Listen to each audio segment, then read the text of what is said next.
Bonjour à tous et bienvenue dans Déclic, le podcast qui tente de décrypter Google Ads et plus généralement l'univers du SIA.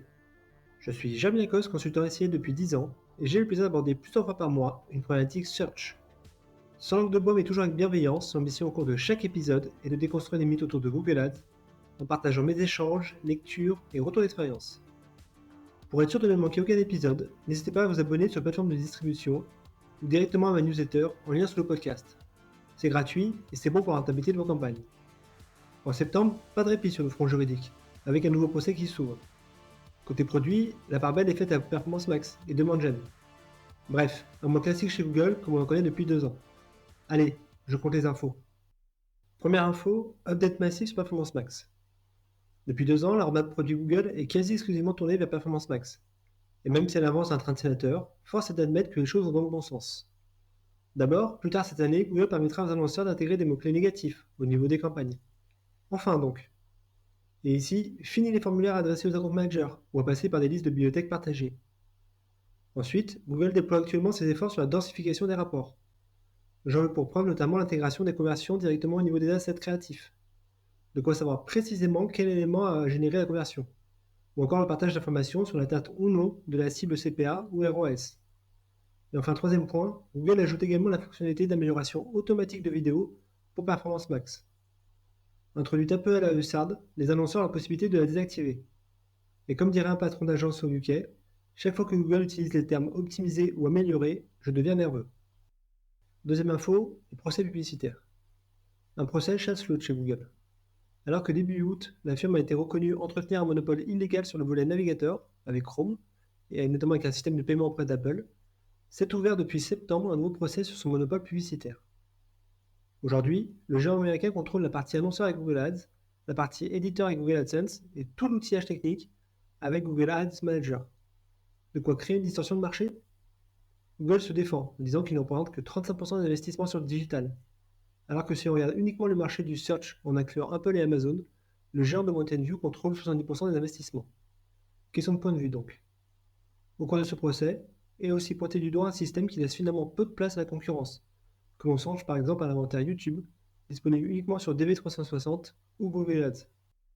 Tout l'enjeu sera de déterminer si la position actuelle de Google est bénéfique pour le marché ou non. Car avouons quand même que sa position hégémonique lui permet de capitaliser sur des effets de réseau, lui permettant ainsi de maintenir certes son leadership, mais surtout de proposer les solutions les plus performantes du marché. Ajoutons que 2 autres procès en parallèle ont lieu. Le risque pour Google, au-delà de l'éventuel risque réputationnel, est dans la balance un hypothétique découpage de ses activités afin d'introduire plus de concurrence et ainsi fluidifier le marché. En creux, on reproche donc à Google d'avoir trop réussi. Troisième info, TikTok se lance sur le search. On l'avait déjà mentionné au printemps dernier, mais c'est chose faite désormais. Sur un modèle très similaire à ce que propose Google Ads, le géant chinois permet aux annonceurs du marché américain dans un premier temps de diffuser des annonces sur sa plateforme en fonction des mots-clés requêtés. On le sait, TikTok est aujourd'hui devenu un réflexe chez la jeune génération, au point d'en devenir le moteur numéro 1, à égalité avec Google. Un chiffre. 57% des utilisateurs utilisent la fonction recherche. De quoi laisser entendre que la profondeur de marché est immense. Quatrième info, la fin du CPC optimisé. Après plus de 14 ans de bons et loyaux services, le CPC optimisé va disparaître progressivement début 2025. Alors pourquoi cette suppression?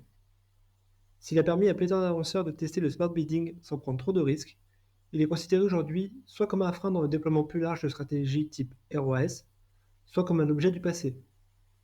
On sait que Google souhaite démocratiser les stratégies maximiser les conversions et maximiser les valeurs de conversion, et risque ainsi de placardiser toutes celles qui ne rentrent plus dans les clous. À qui le tour donc? Cinquième info, les termes de recherche. Il y a quelques années, sous le prétexte de protection des données personnelles, Google a décidé de masquer une partie des termes de recherche. À mon sens, il s'agissait surtout d'une mesure qui visait à limiter le coût serveur chez la régie américaine et à rendre invisible une partie du spectre de diffusion. Une fois que l'on a dit ça, on n'a rien dit. Car quid du volume des termes de recherche ainsi masqués? Le Search Journal Engine vient de réaliser une étude montrant qu'à date, environ 40% des termes de recherche seraient masqués. Bien loin donc des 10 à 15% sur lesquels communiquait Google. Un phénomène qui s'est d'ailleurs accéléré en raison notamment du déploiement d'image type large. Sixième info, la fin des campagnes VAC. Et oui, lancées il y a tout juste 2 ans, les campagnes Video for Action vont progressivement basculer sur Demand Gen courant 2025. Les annonceurs comprennent bien ce qui se passe, avec d'un côté Performance Max, pour truster le bas du funnel et de le demand gen pour le haut. Comme toujours, Google communique sur un uplift de conversion de 20%, difficilement vérifiable. En parallèle, les campagnes demand gen vont pouvoir optimiser les performances à la fois sur les conversions online, mais aussi celles réalisées en magasin. De quoi proposer un dispositif full funnel aux annonceurs. Voilà, cette 31e revue d'actu est terminée. D'ici là, prenez soin de vous. Si vous me cherchez, vous savez où me trouver. Sur Google, bien sûr. Allez, à la prochaine!